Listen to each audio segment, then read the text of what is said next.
Janet Fritz here for Galaxy Girl Creations. Welcome to my channel. Welcome to Mix It Up Monday. Today we are using a sketch from Jennifer Gagne, and I really like it, but I am not a big circle photo kind of person, so my photo is going to stay rectangular. It probably wouldn't have been very hard to make this one circular. I also only have one photo, so I don't mind that it's taking up more room where she's got three smaller photos. But I love the circle, I love the hearts in the circle and the mixed media. I'm using two different stencils from Sandy over at Scrapping Reflections. She's got this stencil that has circles that just get bigger or smaller and smaller from the size that you see on my screen. I think there's one larger one than what I'm using here, and then they just get smaller. So I'm using this one as just a mask, and I'm applying some Stone Blue Catherine Pooler ink, and it's going to be very light and very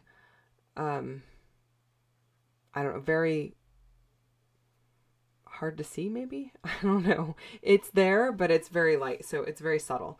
You can see it pretty good actually when I remove the stencil, but when I add the second color, which I'm going to do around the outside, then it kind of feels like it washes out the blue a little bit, and maybe I need to go back in and do the blue a little heavier, but I kind of like that it's really light in pastel, so that's what I am doing. I'm also using my magnets to hold it down. I actually did use some mint tape to hold it down, but the magnets I like because I can move them around, but I don't know why I didn't just use the magnets, and I apologize, that was super out of focus, my goodness. This is a second stencil from Sandy. I don't remember what it's called, but I love the hearts on it, and I'm not filling my background completely with hearts, even though I feel very hearty. I don't know. I'm just going to put them in a portion of the circle. So it looks like they've kind of like fallen and stacked up versus an entire circle filled with hearts. And I'm just using some Snowdrop white paper glaze from Picket Fence Studio, which is my favorite white. It dries really fast and I love the way that it looks. It's very white. I do also use sometimes the Crafter Studio stencil butter that is white, but this one is whiter. It's not the stencil butter one kind of veers a little more towards like a grayish white, and this one just feels more bold. So here's the smaller circle that fits inside the circle I've already used. So I've tried to align it as best I could. I started to do a darker blue on it, but I didn't really like it. And it's not, I didn't do a lot of it. And you are going to see me tap off in the center. There is a piece of white paper in the center, just so I didn't accidentally rub any other color into the center of my circle. So I have a circle that is taped to the center of the ring that is the stencil from Sandy.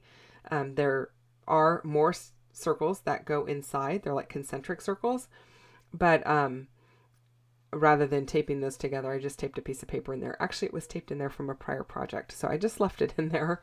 I was like, wow, I must have done something similar in a past video. So what I ended up using is some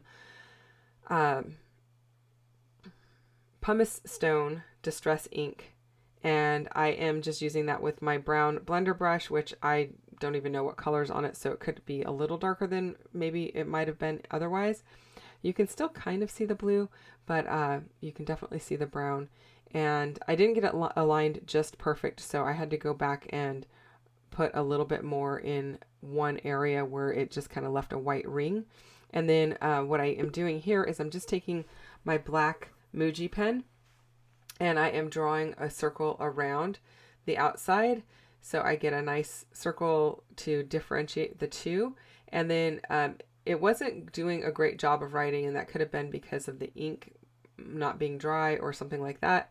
So I ended up going to my Sharpie pen, and then I did two more hand-drawn circles. I liked the darker black also of the Sharpie because the Muji pen that I have in black is I think a 0.38 tip, and this Sharpie is definitely got a bolder nib on it that gives it a little bit more of a a darker line. And so I went around it 3 times. So I am going around all of my edges of my layout 3 times with a sketchy line. The trick to this is that you don't move your arm at your wrist, you move at your elbow and your shoulder. So I always start at the point furthest from me and I drag it towards me, and I don't move my wrist at all. And that kind of gives me just a nice straight but wobbly line, if that makes any sense. So it's not perfect, not meant to look perfect. It's kind of a sketchy look, and I like how it ends up looking. And if you're wondering about the photo, that is my niece's little guy at 1 month old. And so I am using some wood veneer pieces from MK's shop. These are the monthly milestones that have the bees on them and the little, like a little honeycomb look. And so I'm going to use the 1 month, and I think that's really cute, and it's going to go really well with this photo. And I know I haven't done his 1 month photo, even though I've done some of the other ones. I'm not working in order. I never work in order, and I jump around from subject to subject, so you never really know what you're going to find on my channel.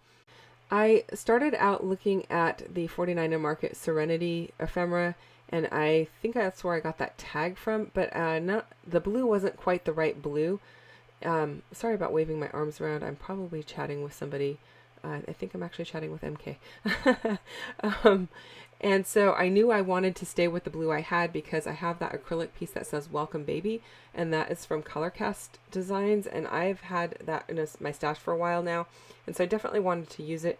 I felt like it went well on this because he's only a month old versus, you know, at 6 months old he's not really Welcome Baby anymore, I guess.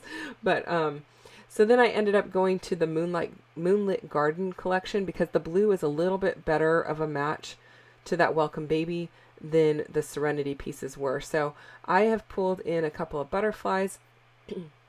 I pulled in that piece that looks like a doily, kind of in the upper right hand corner of the photo, and I'm pulling in some labels or tickets and some little leaves that I think are going to soften it up just a little bit.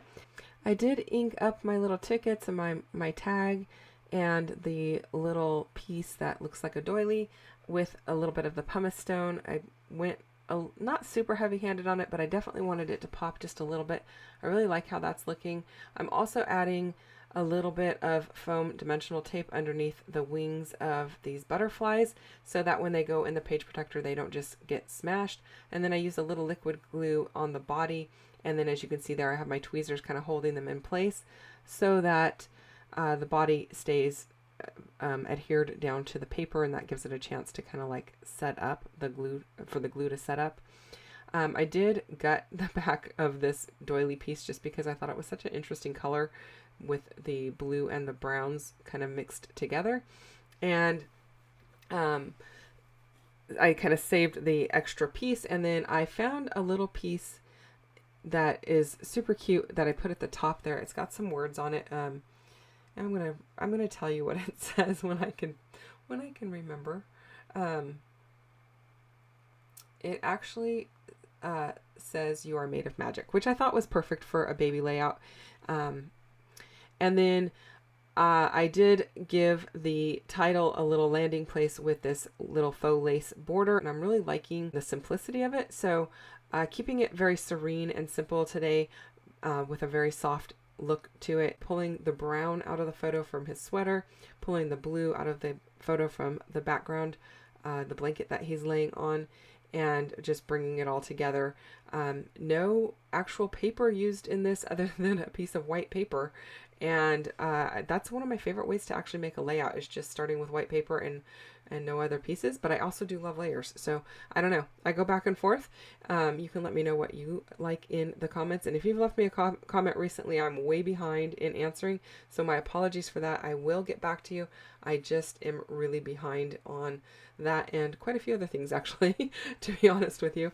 I did pull out some wood hearts. Those are not from MK's shop. Those have been in my stash for quite a while. I'm not sure where they came from, but I just thought I would scatter those around to bring in more of that wood grain throughout the layout. I really like how that looks. And then last but not least, I'm going to add a little bit of this linen thread from Stampin' Up! To finish it off.